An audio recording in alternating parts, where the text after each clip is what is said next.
Episode ৫ শূন্যে নেওয়া শপথ। জুজুৎসু টেকের মর্গে ঢুকলে প্রথমেই যে গন্ধটা লাগে, অ্যান্টিসেপটিক, ঠান্ডা স্টিল আর পুরনো সিগারেটের ধোঁয়ার গন্ধ।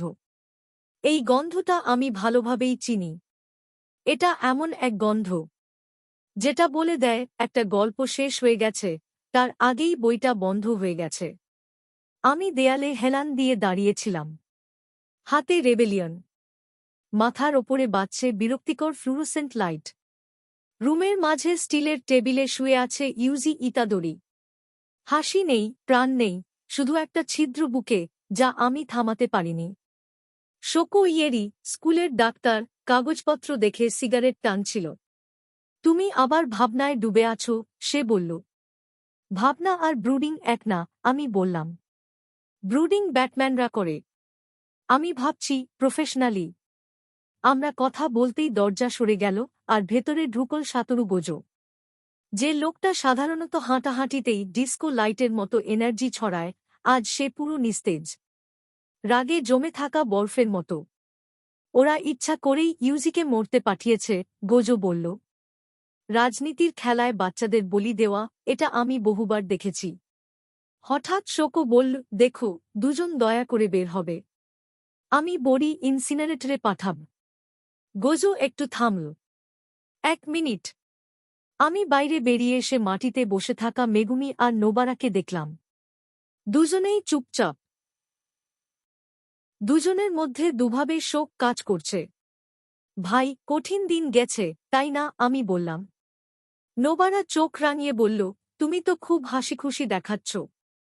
আমরা কথা বলছিলাম, এমন সময় এসে হাজির হল অন্য ৩ জন, মাকি, ইনুমাকি আর একটা পান্ডা। ওটা কি সত্যি পান্ডা? আমি অবাক হয়ে বললাম। হ্যাঁ, আমার নাম পান্ডা, সে গম্ভীর কণ্ঠে বলল। ঠিক আছে। দারুণ। এই জায়গাটা আমার ভালো লাগছে। ভীষণ অদ্ভুত। মাকি এসে মেগুমিকে ধমকাল, কান্নাকাটি বন্ধ করো। ট্রেনিং শুরু এখনই। আমি বললাম, সত্যি কথা, দুনিয়া থেমে থাকে না। শক্ত হতে হবে, নইলে আর কেউ মরে যাবে। ঠিক তখন যেন বাতাস কেঁপে উঠল। একটা অদ্ভুত স্পন্দন। আমি অনুভব করলাম ইউজির ভেতরে কিছু হচ্ছে। ওকে ঢেকে ফেলো না। আমি দৌড়ে মর্গে ঢুকলাম। আর তারপরেই ইউজি হঠাৎ উঠে বসে নিঃশ্বাস নিল। গভীর, তীব্র, জীবনের মতো শক্তিশালী শ্বাস। আমি আমি বেঁচে আছি? সে অবাক হয়ে বলল। গোজো হেসে ফেলল।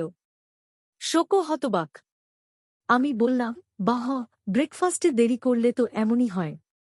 কিন্তু যখন ইউজি বলল, আমি মনে হয় সুকুনাকে হারিয়েছি, আমরা সবাই একসাথে বললাম, অসম্ভব।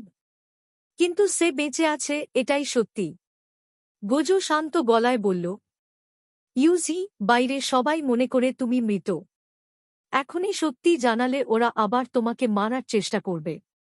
তাই আপাতত তুমি মৃত থাকছ। গোপনে ট্রেনিং করবে। পেছন থেকে গোজো আমার দিকে তাকাল। ডানতে, তোমাকে একটা কাজ দিতে চাই। জানতাম। আমি দীর্ঘশ্বাস ফেললাম। তুমি ওকে বাঁচতে শেখাবে, নিজের মতো করে, তোমার স্টাইলে। আমি ইউজির দিকে তাকালাম। সে এখনো হাসপাতালের গাউন সামলাতে পারছে না। তার চোখে ভয় নেই, আছে জেদ। ঠিক আছে, আমি বললাম। কিন্তু আমাকে ভালো পিৎজা খাওয়াতে হবে। ডিল? গোজো। সেই রাতে গোপন ট্রেনিং রুমে গোজো ইউজিকে নিয়ে সিনেমা লাগিয়ে দিল। Horror movie. চিন্তা নিয়ন্ত্রণ করতে হবে, গোজো বলল। মুভি চলবে, আর তুমি ফার্স্ট এনার্জি স্থির রাখবে। ভুল হলে এই ভালুক তোমাকে ঘুষি মারবে। আমি পিৎজা খেতে খেতে বললাম, এটা মোটিভেশনাল ট্রেনিং, ভয় পেলে ঘুষি খাও। সহজ। মুভি শুরু হল। একটা জাম্প স্কেয়ার। ঠাস। ভালুক ইউজিকে মেরেই দিল। আবার গোজো চিৎকার করল। ধীরে ধীরে ইউজি শিখতে লাগল, ফোকাস ঠিক করতে লাগল। আমি বুঝলাম, এই ছেলেটার সম্ভাবনা আছে। পরদিন সকাল, কাঠের তলোয়ার হাতে নতুন শুরু। আমি ইউজিকে কাঠের তলোয়ার ছুঁড়ে দিলাম। এটা ধরো। আজ থেকে অস্ত্র শিখবে। ওটা? সে আমার রেবেলিয়নের দিকে তাকাল। এটা নয়, আমি হেসে বললাম। তুমি ওটা তুলতে গেলে কোমর ভেঙে যাবে। এখন বেসিক শিখো। আমরা ঘন্টার পর ঘন্টা প্র্যাকটিস করলাম। ইউজি বারবার পড়ছে, আবার উঠছে। এটাই তার শক্তি, সে হারে না। একসময় আমি বললাম, আমার বাবাও হান্টার ছিলেন। তিনি মানুষকে বাঁচিয়েছেন। তুমিও পারবে, যদি দাঁত চেপে লড়তে পারো। ইউজি মাথা তুলল, চোখে দৃতা। আমি প্রস্তুত। চলো তবে, আমি হাসলাম।